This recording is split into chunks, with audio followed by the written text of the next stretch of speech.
Hi, it's Marla from marlameredith.com, and today I'm making a delicious comfort food pasta dish. Spaghetti with a creamy brie and prosciutto sauce. This dish is great for après-ski or any night of the week where you just want a warming comfort food meal.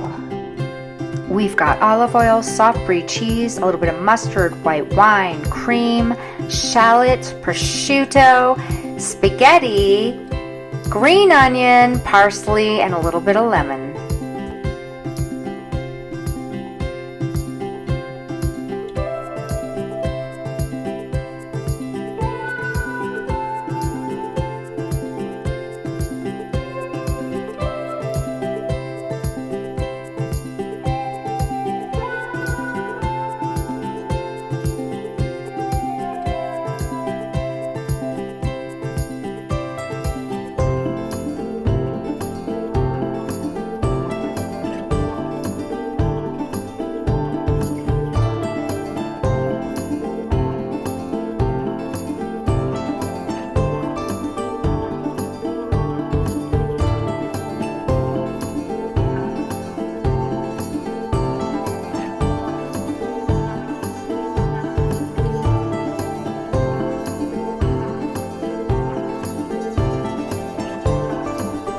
For more delicious recipes and lifestyle posts, head on over to marlameredith.com. And now I'm going to go ahead and dive into this pasta.